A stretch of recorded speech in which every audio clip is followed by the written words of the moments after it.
ভারতের বিরুদ্ধে হারলেই খেল খতম। পাকিস্তানের কি বলছে সমীকরণ? ইতিমধ্যেই শুরু হয়ে গিয়েছে কাউন্টডাউন। রবিবার 9 জুন নিউ ইয়র্কের নাউস ক্যান্টিন ক্রিকেট স্টেডিয়ামে খেলতে নামছে ভারত এবং পাকিস্তান ক্রিকেট দল। তবে এই স্কোয়াডে খেলতে নামার আগে পাকিস্তান কিছুটা হলেই ব্যাকফুটে দাঁড়িয়ে রয়েছে। তার নিশ্চিন্তে বলা যেতে পারে তার উপরে যদি ভারতের বিরুদ্ধে তারা হেরে যায় তাহলে পরিস্থিতি আরো জটিল হয়ে যাবে। চলতি টি-20 বিশ্বকাপের 19 নম্বর ম্যাচে মুখোমুখি নামতে চলেছে ভারত এবং পাকিস্তান ক্রিকেট দল। এই ম্যাচটি নিউ ইয়র্কে নাউস ক্যান্টিন স্টেডিয়ামে আয়োজন করা হবে। পয়েন্ট টেবিলে পাকিস্তান ক্রিকেট দল অবশ্য একটু ভালো জায়গায় নেই।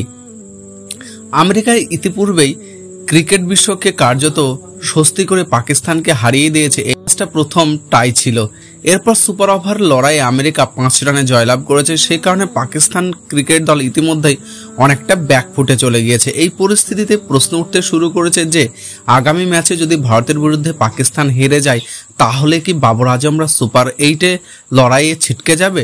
আসুন সুপার 8-এর সমীকরণ এখন জেনে নেওয়া যাক। ভারতের কাছে হারলে কোথায় দাঁড়াবে পাকিস্তান? ভারত এবং পাকিস্তান দুটো দলই চলতি টি-20 বিশ্বকাপের এ গ্রুপে রয়েছে। টিম ইন্ডিয়া আপাতত 1 ম্যাচ খেলেছে এবং 2 পয়েন্ট সংগ্রহ করে পয়েন্ট তালিকায় দ্বিতীয় স্থানে দাঁড়িয়ে রয়েছে। অন্যদিকে পাকিস্তান আবার আমেরিকার কাছে হেরে 4 নম্বরে নেমে এসেছে। ভারতের বিরুদ্ধে এই ম্যাচটা পাকিস্তানের কাছে যে সুপার 8-এর যাওয়ার অক্সিজেন সেটা আর।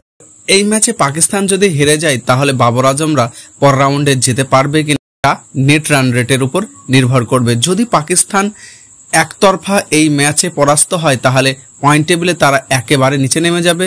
এরপর পাশাপাশি সুপার 8-এ ওঠার স্বপ্নও জোর ধাক্কা খেতে হবে পাকিস্তানকে। ভারতের বিরুদ্ধে হেরে কোয়ালিফাই করতে হবে পাকিস্তানকে।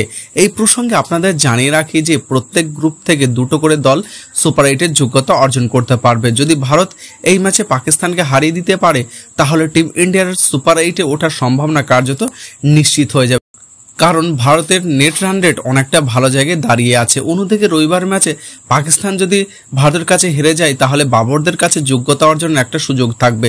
সেক্ষেত্রে পাকিস্তানকে পরের দুটো ম্যাচ ভালো নেট রান নিয়ে জয়লাভ করতে হবে। ভারতের পর পাকিস্তানকে একটি ম্যাচ কানাডার বিরুদ্ধে এবং অপর ম্যাচ আয়ারল্যান্ডের বিরুদ্ধে খেলতে হবে।